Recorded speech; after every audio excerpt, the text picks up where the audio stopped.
মই মানে এনেকৈ ভাবি আহিছোঁ যে নামনি অসমৰ সংখ্যালঘু ৰাইজৰ আটাইতকৈ গুৰুত্বপূৰ্ণ ঠাইখিনি এখন কলগাছিয়া হয়নে? এই ঠাইৰ মানুহৰ লগত মই অলপ ভালকৈ কথা পাতিব খোজোঁ। মোক শান্তিৰে সৈতে কথাখিনি ক'বলৈ দিয়ক, আৰু আপোনালোকৰ যদি কিবা ক'বলগীয়া থাকে আপোনালোকেও ক'ব, যাতে আমি সঁচা সঁচিকৈ বৰ্তমানৰ অসমৰ যিখিনি সমস্যা এই সমস্যাখিনিৰ বিষয়ে ভালকৈ আলোচনা কৰিব পাৰোঁ, আৰু আপোনালোকৰো মত ল'ব পাৰোঁ, আৰু মোৰ কথাখিনিও যাতে ক'ব পাৰোঁ। এতিয়া কথা পাতিলে কিন্তু মই পিছত গালি দিম আৰু ইয়াৰ পিছত হা দেই, কথা চথা নাপাতোঁ, আমি এতিয়া অকল আলোচনা কৰিম। আপোনালোকে অলপ নামি দিয়ক না, ইয়াত নালাগে হা প্লিজ, নহ'লে কথা পাতি থাকিলে দিগদাৰ হ'ব হা। তই বচোন তই বহ, যা যা উঠি থাকিব নালাগে, ডিষ্টাৰ্ব কৰিব নালাগে।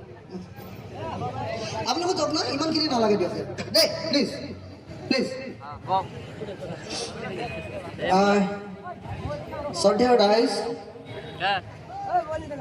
আজি সভাৰ সভাপতি ডাঙৰীয়া, মঞ্চত উপবিষ্ট কলগাছিয়াৰ বিশিষ্ট ব্যক্তিসকল, আৰু আমাৰ ৰাইজৰ দল কৃষক মুক্তি সংগ্ৰাম সমিতি আৰু ছাত্ৰ মুক্তি সংগ্ৰাম সমিতিৰ বিষয়ববীয়া আৰু কৰ্মীসকল, মই সকলোলৈকে নমস্কাৰ জনাই সেৱা জনাই মই মোৰ বক্তব্য আৰম্ভ কৰিব খুজিছোঁ। মই কেইটামান কথা আপোনালোকক চিধা চিধিকৈ ক'ব খুজিছোঁ।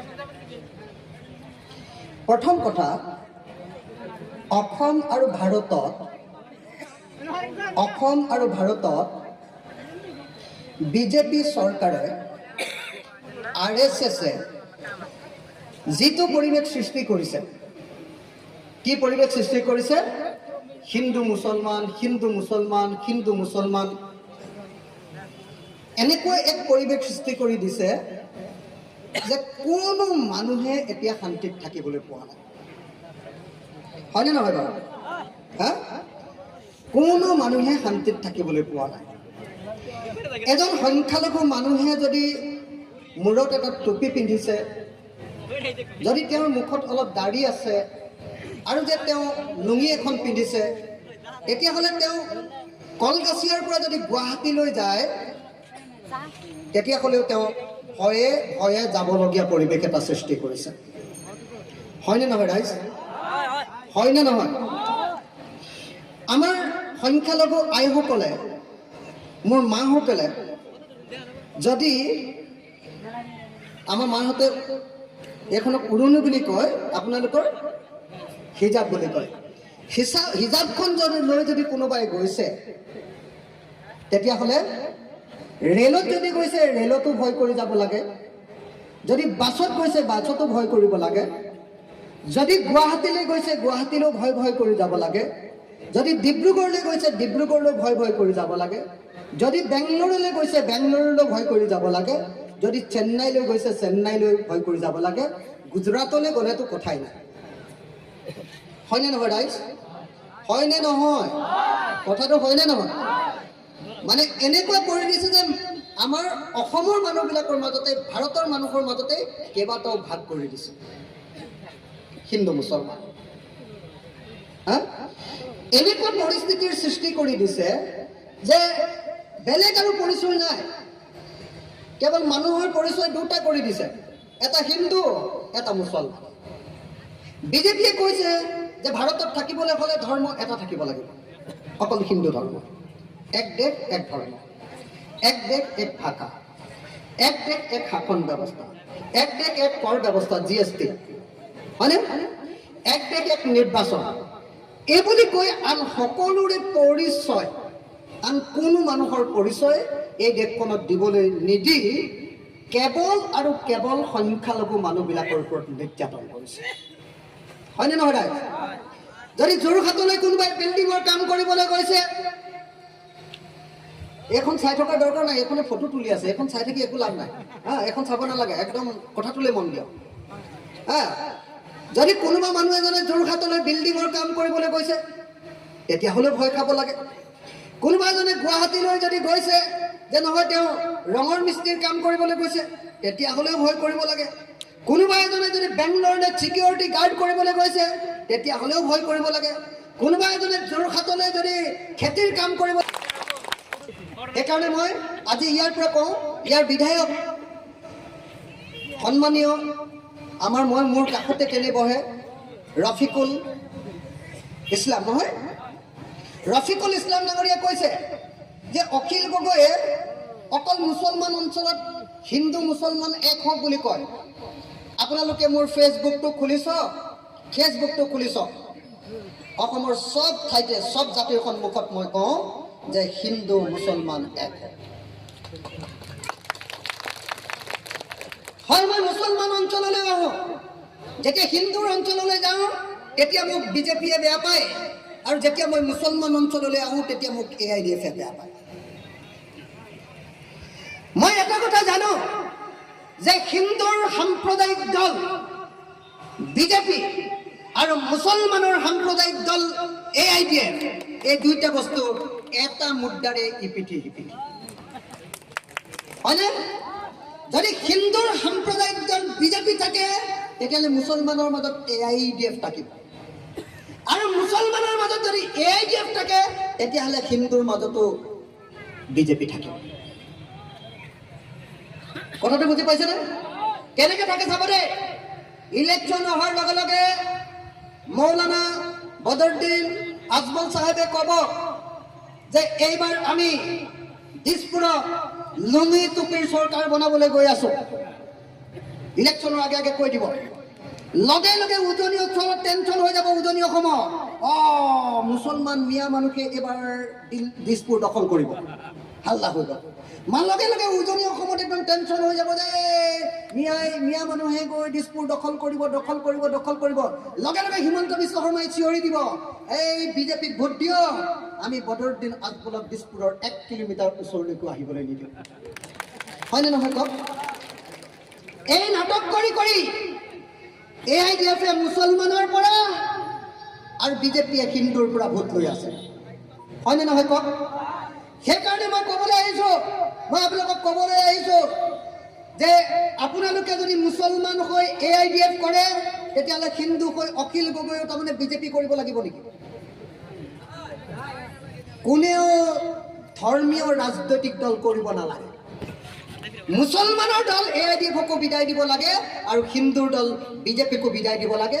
এই দুইটা দলক যিদিনা আমি ব্ৰহ্মপুত্ৰত দলিয়াব পাৰিম সেইদিনাই অসমৰ মানুহে শান্তিত থাকিবলৈ পাব। হয়নে নহয় ৰাইজ?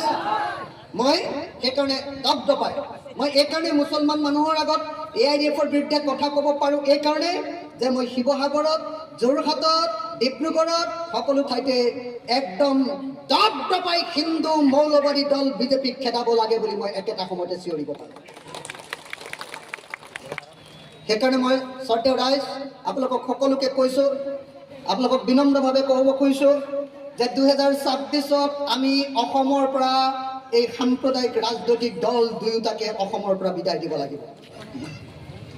বিদায় দিবৰ কাৰণে মানুহ সাজু হৈ আছে, মানুহ চব অশান্ত, মানুহে চবেই বিজেপিক বেয়া পাইছে, কিন্তু ইলেকশ্যনৰ সময়ত হঠাতে হিন্দু মুছলমানৰ ৰাজনীতি হৈ যায়। সেইকাৰণে মই এইবাৰ 1 বছৰৰ আগত চব অসমৰ গাঁৱে গাঁৱে ঘূৰি ফুৰিছোঁ যে এইবাৰ হিন্দু মুছলমানৰ ৰাজনীতি নহ'ব। হিন্দুৰ ৰাজনীতি কৰি বিজেপিয়ে মোক একো দিয়া নাই, হিন্দুৰ ৰাজনীতি কৰি বিজেপিয়ে মোক এতিয়ালৈকে একো দিয়া নাই। আজিৰ দিনটোত পেট্ৰলৰ দাম 98। আপুনি মুছলমান ল'ৰাজনেও 98ত পেট্ৰল কিনিছে, মই হিন্দু ল'ৰাজনেও 98তে পেট্ৰল কিনিছোঁ। হয়নে নহয়? ইমান হিন্দুক ভাল পায়, মোৰ হিন্দুৰ কাৰণে পেট্ৰলৰ দামটো আধা কৰি দিয়া ভাই।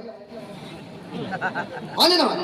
এতিয়া মই বিজেপি কৰিম, হয়নে নহয় কওক? এতিয়া মই বিজেপি কৰিম, ঠিক আছে। তুমি মুছলমানৰ কাৰণে ঠিক আছে 100 টকাই কৰি দিয়া পেট্ৰল, মোৰ কাৰণে 50 টকা কৰি দিয়াচোন।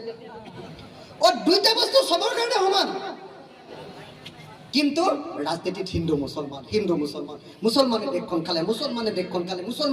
খালে, মোৰ একদম অশান্তি লাগি গৈছে। অসমৰ মানুহৰ খং উঠিছে, হিন্দু মুছলমান আমাক আৰু একো নালাগে, এই ৰাজনীতি বাদ দিব লাগে। আমাক কি লাগে? আমাক পথাৰত পানী লাগে। আমাৰ প্ৰত্যেকজনে মাটিৰ 2 বছৰৰ ভিতৰত অসমত বৈধভাৱে বসবাস কৰা প্ৰত্যেকজন নাগৰিকে মাটিৰ পট্টা পাব। হয়নে নহয় কওক? তো এতিয়া আমাক কি চৰকাৰ পাই আছো? মুছলমানক মাৰিম বুলি কোৱা চৰকাৰ। এই হিন্দুবিলাকে খাই আহি আছে, মুছলমান একলগ হ'ব লাগিব, নহ'লে শেষ কৰি পেলাব। কংগ্ৰেছ চৰকাৰ আহিলে ক'লে আঁঠুৱা দিম, কম্বল দিম, সূতা দিম, হয়নে? বিজেপি আহিলে ক'লে 1250 টকাৰ অৰুণোদয় দিম আৰু লাখপতি বাইদেউবিলাকক 10,000 টকা দিম। কাহিনী সিমানে। এখনো চৰকাৰে নকলে যে অসমত 100 জন খেতিয়কৰ ভিতৰত 28 জন খেতিয়কৰ এডৰাও মাটি নাই, 1 বিঘাও মাটি নাই। এই 28 জন খেতিয়কক যেতিয়ালৈকে মাটি দিব নোৱাৰো, মোৰ চৰকাৰে নহয় বুলি কোৱা এখনো চৰকাৰ এতিয়ালৈকে জন্ম নহল। মোক এনেকুৱা এখন চৰকাৰ লাগে যিখন চৰকাৰে ক'ব যে আপোনালোকৰ যিমান পথাৰ আছে প্ৰত্যেকজোৰা পথাৰতে মই বানপানীৰ পৰা ৰক্ষা কৰি দিম, প্ৰত্যেকজোৰা পথাৰ আপোনালোকৰ গৰাখহনীয়াৰ পৰা ৰক্ষা কৰি দিম, প্ৰত্যেকজোৰা পথাৰত পানী যোগান ইৰিগেশ্যনৰ ব্যৱস্থা কৰি দিম, আৰু প্ৰত্যেকজোৰা পথাৰত প্ৰত্যেকজন খেতিয়কে বছৰকৰ সকলো সময়তে খেতি কৰিব লাগিব।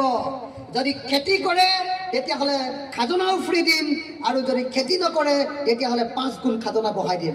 এনেকুৱা এখন চৰকাৰ আমাক লাগে, হয়নে নহয় কওক?